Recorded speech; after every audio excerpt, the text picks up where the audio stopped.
Why did you kick my granddaughter out in the heavy rain? You devil! An angry email sent by my mother-in-law, Karen.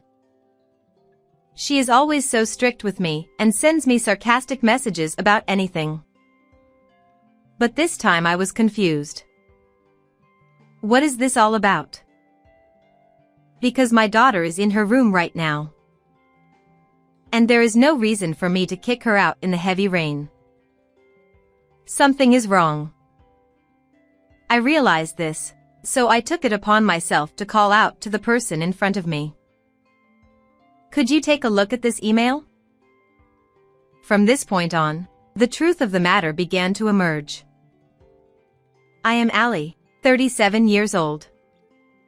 I live with my husband, Luke, who is the same age as me, and our 14-year-old daughter, Chloe. My in-laws live nearby, but my sister-in-law, Hannah, is married and has left her house to live in the next county. Hannah is a gorgeous, beautiful woman. She is the youngest among the cousins and has been an idol among the relatives since she was little. She was always smiling at me, too. We lived within easy reach of each other, and we were both women close in age, so we would sometimes see each other. It was not a burden for me to take the train to see her. In fact, I even enjoyed it, but going to my parents-in-law's house in the neighborhood was always depressing for me.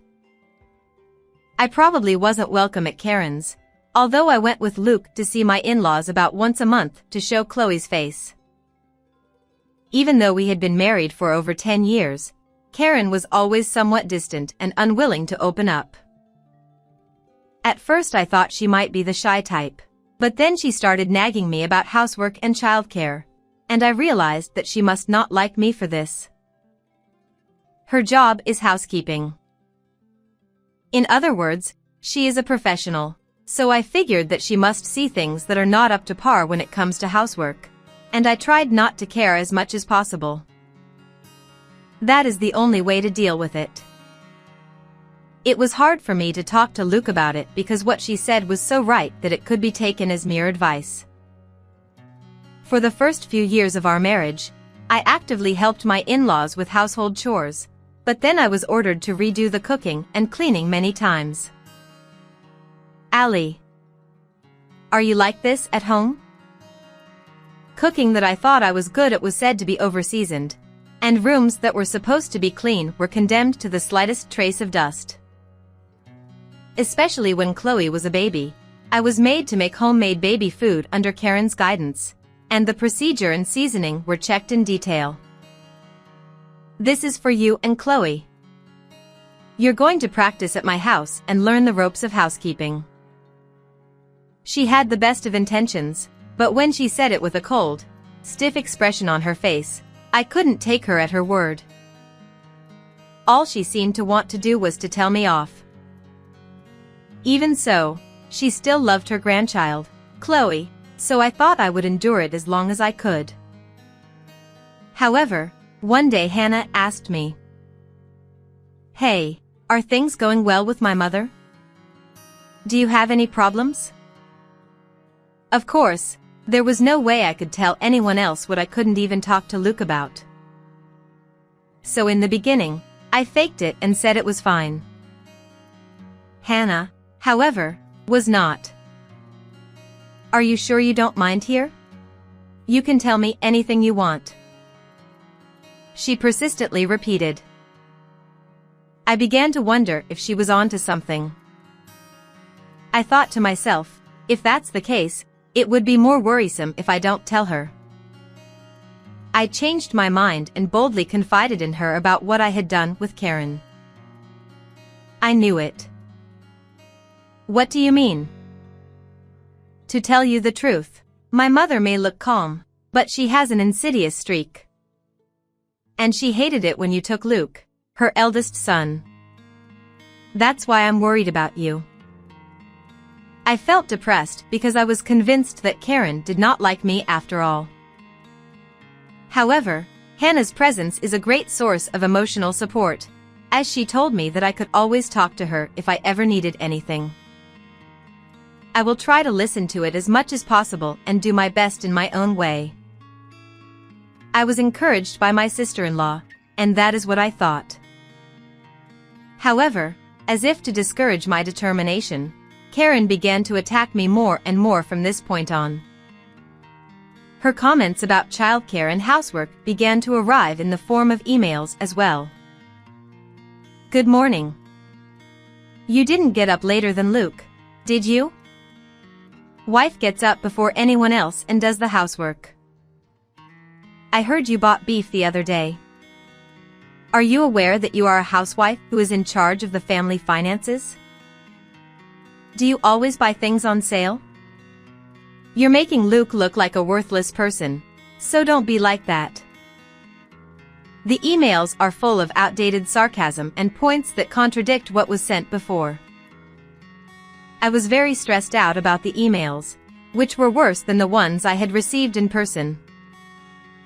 Then one day, Karen, who had gone to see Hannah, asked me at my house in the heavy rain to give me a gift. Maybe she didn't hate me as much as I thought she did, coming all the way out here in such bad weather. I hoped that maybe this was where we could repair things. May I open it? Yes, of course. I picked this out for you. But when I opened the package and saw that it was a buckwheat pastry, I froze. It is true that this is a famous confectionery of the area where Hannah lives, so it is not strange for her to bring it back as a souvenir. But I am allergic to buckwheat. It's a serious, life-threatening allergy.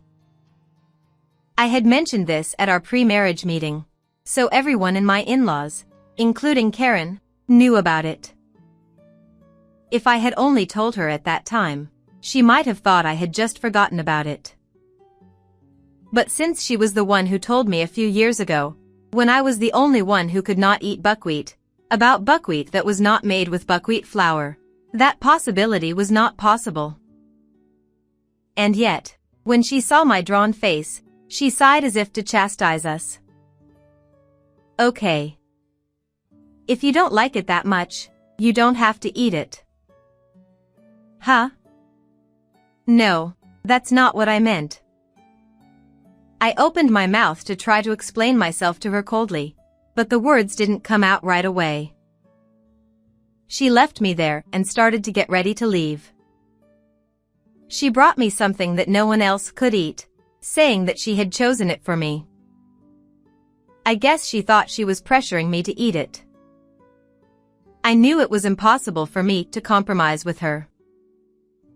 At that moment, I heard the sound of a text message being received from my cell phone, which I had left on the table.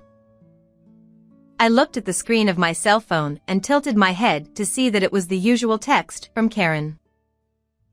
The content of the message was also somewhat strange. Why did you kick Chloe out in the heavy rain? You evil. Why would Karen bother sending me an email when she was right in front of me right now? And since Chloe was at home, I was even more confused. In the past, I would have swallowed it without saying anything, thinking it was a positive thing, even if there was something a little strange. But if she hates me enough to bring me a souvenir like this, there is no point in even trying. I decided to face her head-on and stopped her with a loud wait. I stopped Karen. What do you mean by this email I just received? Mail? What is this? Is Chloe outside? What? No, she's in her room. What? Don't startle me. I was puzzled by Karen's reaction, as if she had just learned about this text for the first time. This email, you didn't send it, did you? What? Of course not. I'm not very good at texting. It was true that whenever she had something important to tell me, it was always by phone. The only time I would get an email was when she was being sarcastic. That's why I was extraordinarily uncomfortable with it. And if you ask me, even though she had just sent me a text message. There was no indication that she had touched her phone until then. I was stunned, clutching my phone. It didn't look like she was lying, and I was puzzled as to what the hell was going on. Oh, it says Karen as the sender. You must have thought it was from me because of this. Yes. Oh my God. This is the reason you don't like me? Now it was my turn to be surprised by her words. What? I thought you hated me, not me? No, I don't. I've been trying to get along with you, but I think you already hate me, so I've been trying to at least teach you some housekeeping tips, and that's about all I can do. The reason she had been distant for so long was not because she didn't think well of me, but because of this misunderstanding. Her nagging about this, and that was also completely in good faith. But I still couldn't understand why she bought me buckwheat snacks. But what on earth was that souvenir you brought me earlier? Huh? I bought the sweets you said you liked before. I felt uncomfortable with her reaction. I told her that the gift was a buckwheat pastry. What? That can't be true. I know you have a very serious allergy. Her panic didn't seem very much like an act. When I opened the package, it was hidden from her by the wrapping paper, and she probably didn't realize that the contents had been switched. How did this happen?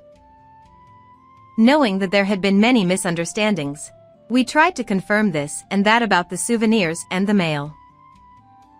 As a result, we discovered that all of this had been orchestrated by an unexpected person. So, she and I informed a few people about this in the form of consultation.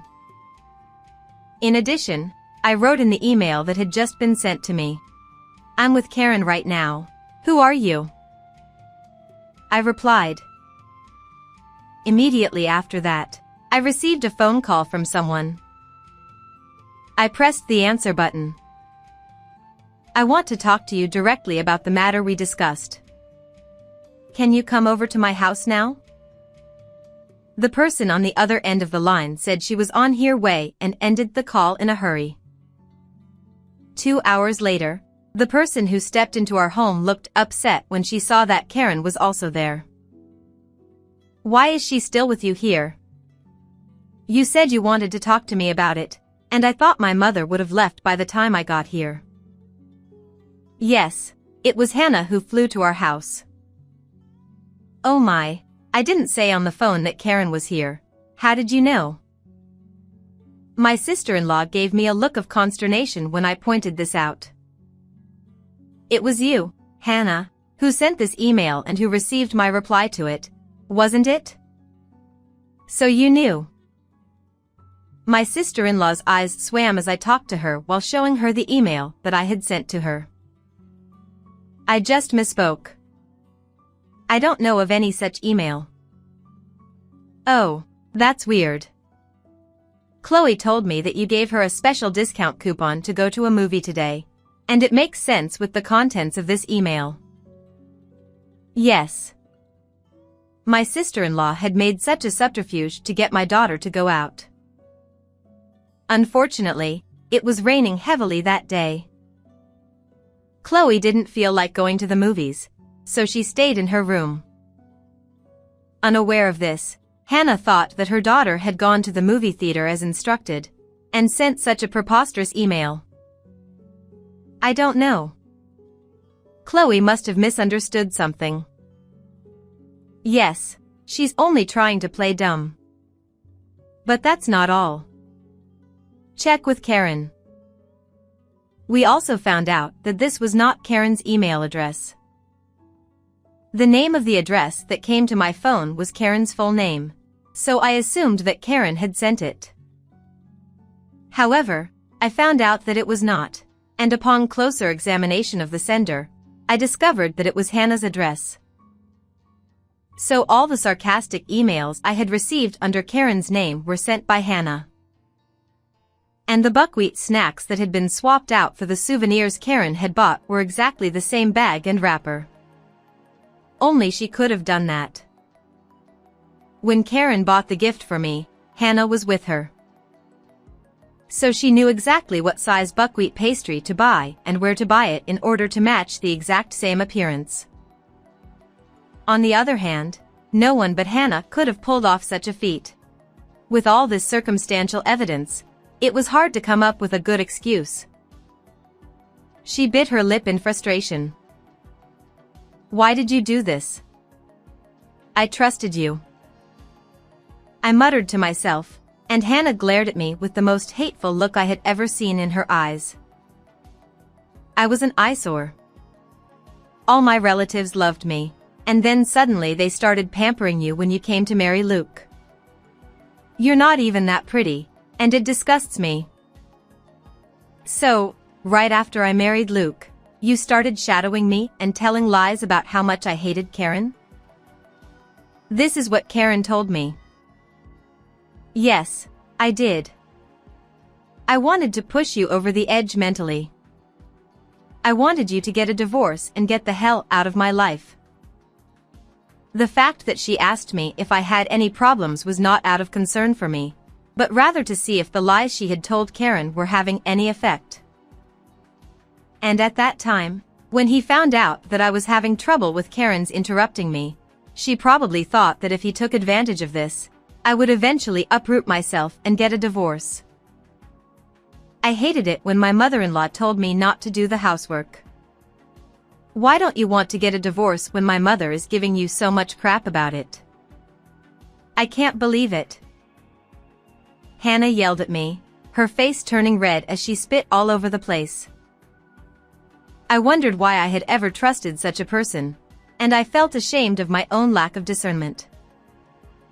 I've had to change my tactics because of your stubbornness and use my allergies to harass me, use the children, and do other troublesome things. You are such a pain in the ass. Hannah, no longer willing to pretend, blamed me for her malicious behavior, as if it was my fault. Then suddenly, enough is enough. Karen shouted at her.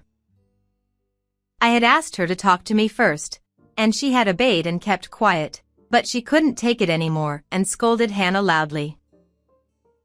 I had never heard her yell like this before, even though I was usually told this and that. Karen seemed to be the type of person who gets scary when she gets angry, and the way she looked at Hannah was very powerful. As her own daughter, Hannah must have been well aware of the horror of such a situation. She shuddered aloud. I hear you and your husband aren't getting along, but that's only because you're being selfish like that. Because he loves me, he will forgive me. It's not enough to spoil your husband, it's natural that he will fall out of love with you if he is not comfortable with your feelings. I have taught you that, so why didn't you learn it? Hannah was flabbergasted by Karen's flamboyant attitude. You don't seem to be able to reflect on your past, so you don't have to come back to our house again. You'll have to live on your own after the divorce. That's terrible. I mean, my father and Luke won't let you do that. Hannah desperately tried to argue, but it was pointless. We had already informed my father-in-law and husband of everything she had done, and they had already agreed to cut her off from them. Of course, I told Hannah's husband the whole story, showing him the email screens of the evidence. As a matter of fact, I found out at that time that although she was a housewife, she hardly did any housework and her husband was thinking of divorcing her because of her selfish words and actions. He finally decided to divorce her when he was informed of this incident. He was waiting at home with the intention of giving her a divorce when she came home. That's why neither Luke, your father, nor your husband are going to help us. You're lying, aren't you? No way. I would never divorce him. I'm sorry, but this is what you deserve for what you did. No. Please, ally, Intercede with everyone. I'm sorry for everything I've done. She must have been in a terrible fix to hang on to me, but I felt no sympathy for her. I don't owe you anything. You tried to make me eat something I was allergic to. That could have been irreversible.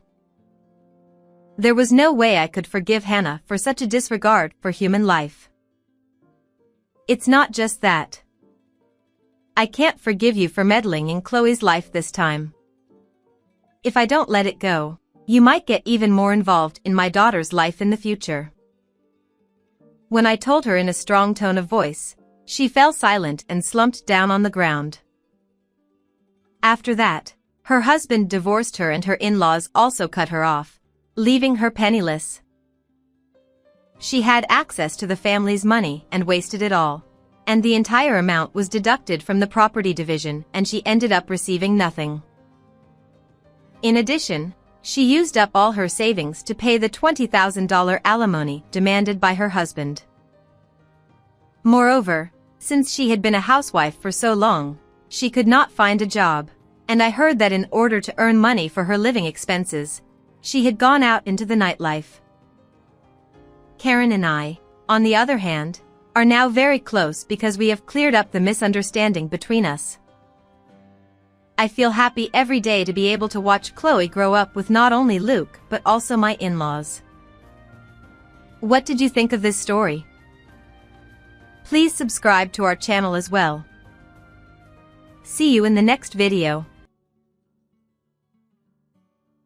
My name is Mary, a 52-year-old company employee. My husband Michael has been bedridden due to the after effects of a traffic accident for the past 7 years. He has partial paralysis in his lower body and can only walk with the help of a wheelchair. While driving for work, he was rear-ended while waiting at a traffic light. The other driver was also working and apparently fell asleep at the wheel. When I received a call from my husband's company, I rushed to the hospital. Michael was conscious and able to speak, but he mentioned that he couldn't move his legs. At that moment, I never imagined he would become completely bedridden. When the doctor explained that there might be permanent disability in his lower body, it was the first time I realized the severity of the situation. After being discharged from the hospital about 2 months later, my husband's life took a drastic turn. The most challenging aspect was dealing with the toilet. Since he couldn't walk freely, even sitting on the makeshift toilet we placed in the room was quite a struggle. However, my easygoing husband, despite lamenting his physical limitations, found joy in no longer having to work. All the expenses were covered by the other driver's company. He received workers' compensation, insurance payments, and disability benefits. With that money, we renovated my husband's room, installing features like the portable toilet and handrails, which proved invaluable. My husband remarked, "Now I can receive disability benefits and take it easy." But our 20-year-old college student son, observing his nonchalant father, retorted with an incredulous expression, "Dad, did you perhaps cause the accident yourself?" Even my husband, despite his bedridden state, was riled up by our son's words. "There's no way. How could you say such a thing to a parent who ended up like this?" Despite being bedridden, his upper body functioned normally, and his speech remained unaffected. He continued to express his thoughts. My husband's life underwent a drastic change, but my burden also increased. Originally, my husband didn't participate in household chores, so his immobility didn't alter much.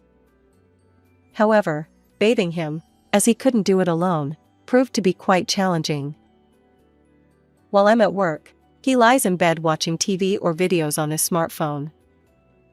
For lunch, he eats the meals I prepared in advance while still in bed. He visits the hospital once a week for rehabilitation, and during those times, I accompany him for drop-offs and pickups. My husband dislikes these rehab sessions and often throws tantrums like a child when it's time to leave for the hospital. He'll say, "Maybe I should skip today because I'm not feeling well." If you're not feeling well, let's go to the hospital for a checkup. You can do your rehab while you're there. He reluctantly complies. Even after returning home, he continues to complain about the doctor in charge of his rehabilitation. They don't need to be so strict with someone like me who can't move their legs. They seem to enjoy bullying me. Despite experiencing improvements in leg strength due to rehab, he firmly believes it's all thanks to his own efforts. After living that way for 7 years, it started feeling like the new normal. According to the doctor, my husband's leg function has significantly improved, and with proper rehabilitation and muscle building, he could regain the ability to walk. Although the doctor has conveyed the same message to my husband, he doesn't seem to find joy in his recovery. I'm fine as I am. I don't think I'll get any better. I assumed he resisted rehabilitation because he didn't want to put in the effort. Then, my sister called me with something peculiar. She works as a lunch delivery person, and she mentioned seeing someone resembling my husband at one of her delivery destinations. This person, who looked strikingly similar to my husband, was dragging his legs while walking, and their faces matched too. I chuckled and replied to my sister, "Are you sure it wasn't just someone who looks similar? There are plenty of middle-aged men around with a similar appearance." My sister didn't seem convinced and continued, Michael has that buzzcut hairstyle, right? It's quite unusual. Since the accident, my husband has kept his hair short for easy maintenance. Now it had grown a bit, resulting in a halfway between buzzcut and regular hairstyle. Considering my sister regularly interacts with my husband, she probably wouldn't mistake someone else for him. When my work keeps me busy and I can't prepare lunch for my husband in the morning, my sister helps by delivering meals to him.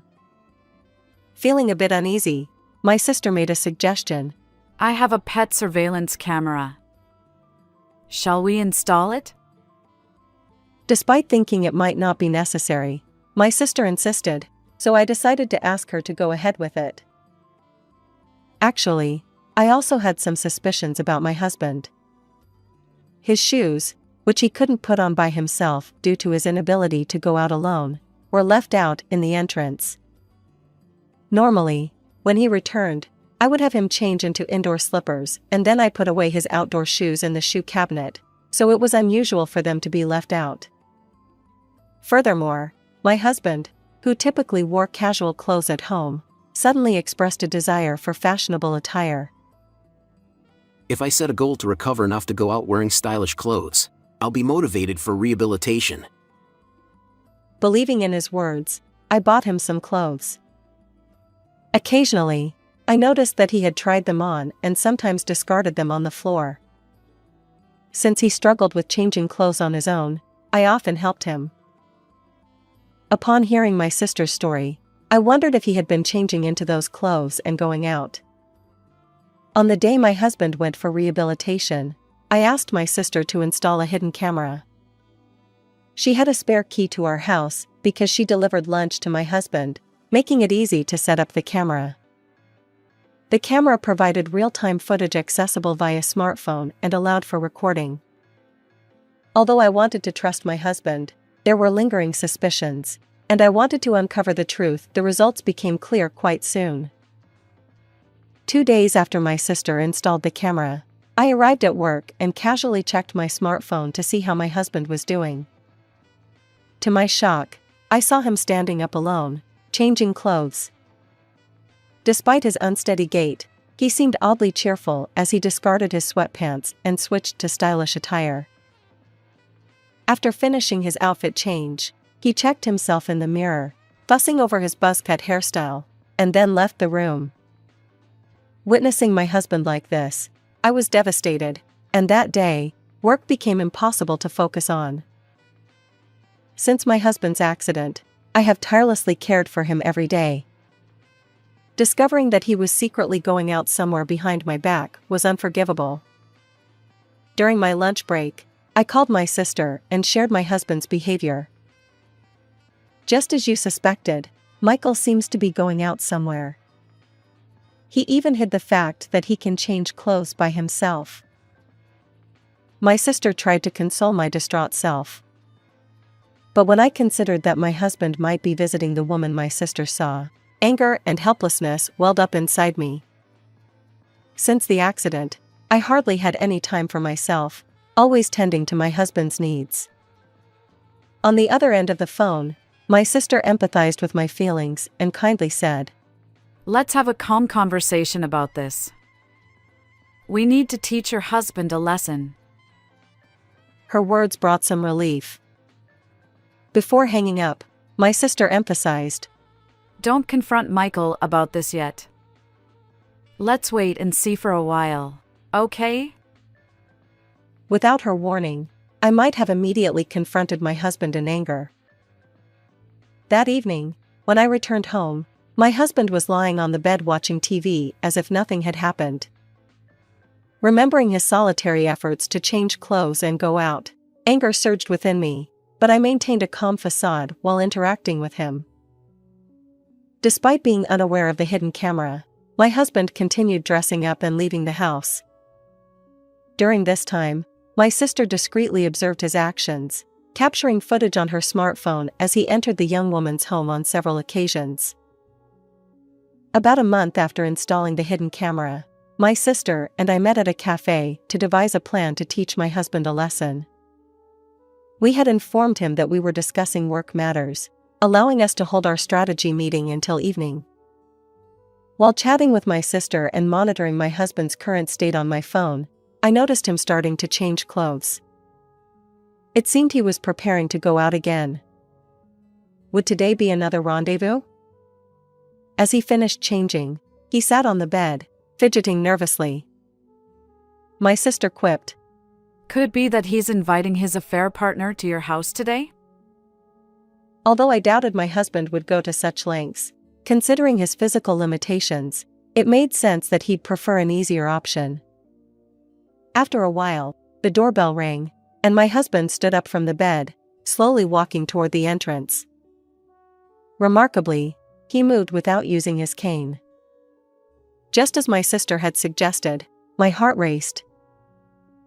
But the next moment, a young woman entered my husband's room.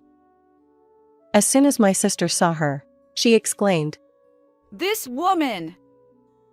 She's the one Michael was with. My sister and I hurriedly left the cafe and ran toward my house.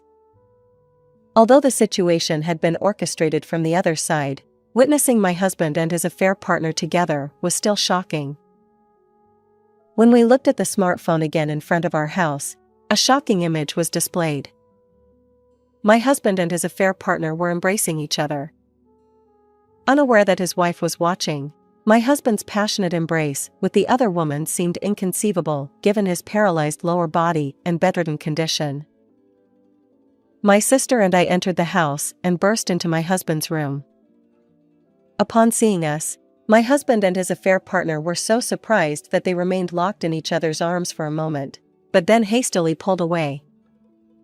Perhaps feeling cornered, my husband stammered, Oh, welcome back. You're early.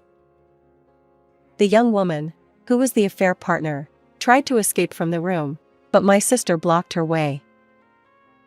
I want to hear from you too, so please stay here a little longer. I retorted to my husband, who was standing up by himself. So your legs have miraculously healed? I've been completely deceived. As I spoke, my husband deliberately clutched his legs and collapsed onto the bed. He insisted, No, it's not what you think. She's a massage therapist who was helping with my leg pain. The massage has improved it, but it still hurts. The affair partner nodded in agreement with my husband's story. My exasperated sister pointed at the hidden camera and scolded my husband. Everything was captured by that camera.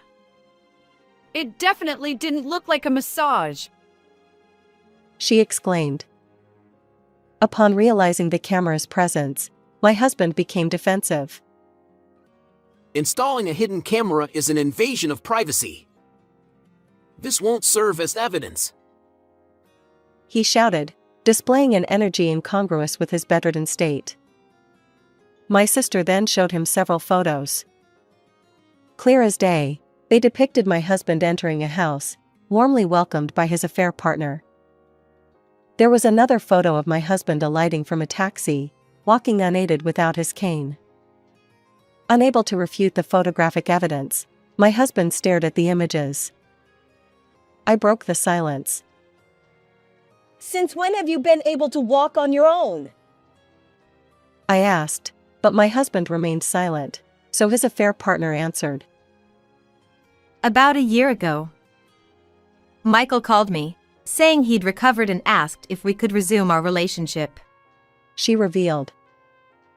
The phrase resume our relationship caught my attention, so I probed further. Wait, were you two already involved before? The affair partner, seemingly resigned, divulged everything. This affair partner was a colleague of my husband's, and they had been involved for about 10 years. However, their relationship had ended once due to an accident 7 years ago. Unexpectedly, as my husband's leg condition improved, he began pressuring her to resume their relationship. From my husband's perspective, even though he doesn't have to work, he could still receive disability benefits, and with his mobility returning, perhaps he simply wanted to play around. As for the affair partner, since they had been involved from the beginning, they were familiar with each other.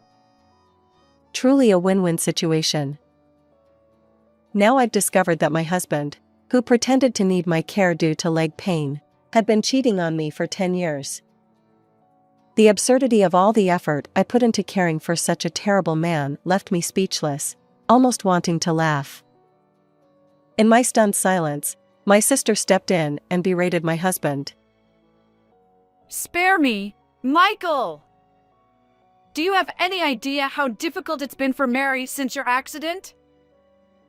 My husband remained silent, frozen on the bed.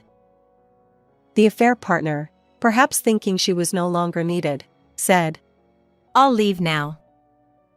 Don't worry, I won't be involved with this man anymore. It was a hassle dealing with his complaints about pain everywhere. As she tried to leave the room, I grabbed her hand and retorted. Since this man is a nuisance to me as well, could you take him away? Of course! You will also pay me proper compensation. With a determined expression, I locked eyes with the affair partner, who seemed to realize I was serious, and she fled the house in fear. Left behind, my husband sensed my determination and pleaded with desperate eyes. I was wrong. Please don't abandon me. I apologize. My sister, smirking, shot back. Since your body has fully recovered, you can live on your own, right? To my tearful husband, I added, We'll definitely get a divorce, but you'll also pay the appropriate compensation. In a panic, my husband leaped off the bed, clung to me, and knelt down to apologize. He bent his legs, which were supposed to be immobile, revealing perfectly functioning knees. His legs had indeed healed long ago. Afterward, I moved out and began living in an apartment.